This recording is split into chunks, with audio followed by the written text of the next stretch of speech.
So you didn't really know much about this one, but Nike is suing Bape for copyright infringement. Now, you wanted to save this for here.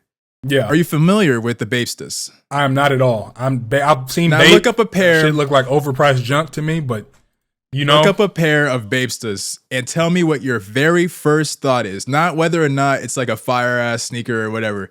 Just tell me what your very first thought is. Converse mixed with Air Force Ones. You're not looking at the right thing. If that's what you said, Converse. Well, probably they really look like Air Force Ones to me. Air Force Ones, exactly. But the reason I don't know why I thought Converse. They're mostly, it's like 90% Air Force One, but I don't know why. It literally is an Air Force One. The only difference is that they don't have a swoosh.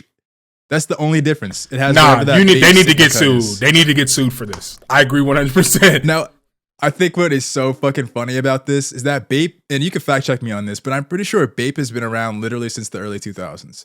Probably like 2003, 2004. And so Nike waited, knowing, because these are popular shoes. Damn, so even before that, a whole decade before what I thought.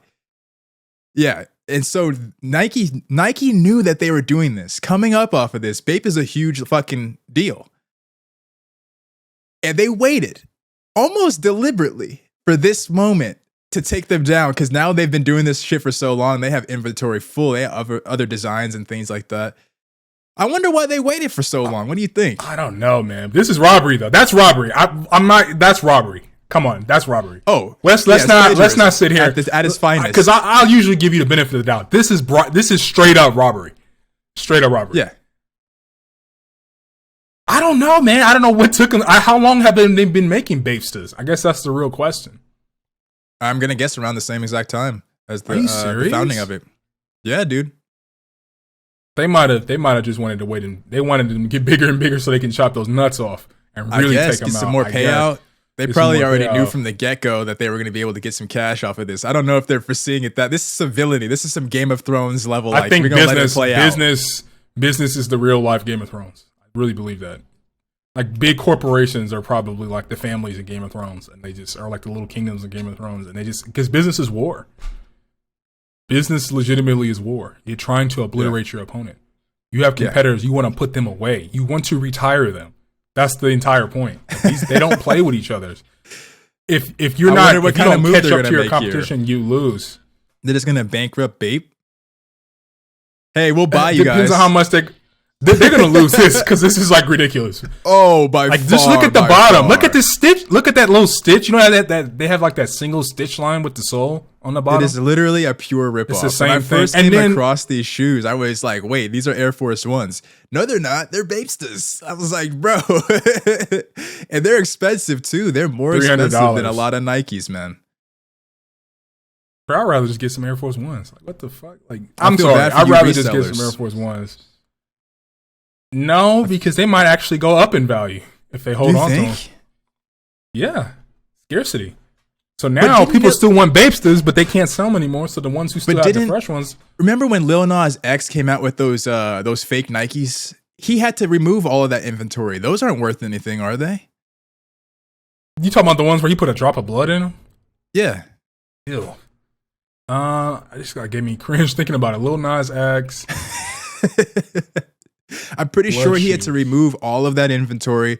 They're probably going to do something very similar here. They're probably going to make Bape just have to remove all of that inventory. Dude, they're going for $2,000. They're going for $2,000 right now. The Lil Nas X sneakers? Yeah, the blood ones are going for, this one's $1,100. This one is $2,500 or $2,200. This resellers market is really fucking wild. It's a wild thing that all of a sudden you can just buy clothes and sneakers, just literal pieces of plastic and rubber, and sell they made them shits for $5, $5 to $10 probably, and you can sell them for thousands of dollars. This is a name brand. Shit. Like, well, I guess I'm wrong. La Chosen, we were talking yesterday on Discord, and he was telling me about these like Amiri shoes, like these like Amiri and how expensive shit is. I found some Amiri boots. Shits are on point. They're called like these Amiri workman boots, and they have like Sherpa on the sides and at the top. And them shits is like, what, like $1,100? Like, no. You might as well get some Timbs for like $200-$300. Some real nice collaboration Timbs for like $200-$400 and buy some Amiri for $1,100, dude. If you got it like A lot that, of you them got it like shits. that. But We dude, talk about the Travis Scott ones too. The Travis Scott Jordans, same shit there. Those shoes are going for like over $1,000 just. but that's minimum. not retail. I don't think that's retail though. I'm talking myriad. It's not retail, but resale value. And they continue to go up in price. It's really, it's ridiculous to me, honestly. Sneakerhead phenomenon almost is like a type of like it's like the crypto market or like the stock market. Like dudes are buying these things like they're buying shares of a coin, and they just wait for it to go up. I mean, that's like that's what anything. They're collector's items, but it really feels like that these days. Like, is it a collector's item? It's a fucking shoe. I mean, I guess technically it is because that's what the market deems. And don't get me wrong, man. I love shoes, but they're gonna deteriorate. Like, I don't understand why we place so much value on shoes. Like, a stock isn't gonna. The value, the price could deteriorate. The stock itself, it's intangible. Because niggas are broke. Like, that's why I don't want to buy. I don't want to buy something that's tangible and can wear down. You know what I mean? For thousands of dollars. Like, what do you mean niggas is broke? Like, people who seem to be broke. So niggas. This is how it is. This is how it is in my mind, in the mind of Nick. Niggas is broke, so niggas have to come up with random bullshit that's worth something. That's the same reason why you see NFTs being worth thousands of dollars. It's because niggas is broke. So we're all gonna tie our money and say that this right here, this painting of a fucking ape has to be worth $1,000 or $10,000 so we can all get a share. Yeah, that's how it works. Pumping up, and that's the crazy thing is that like the crypto market.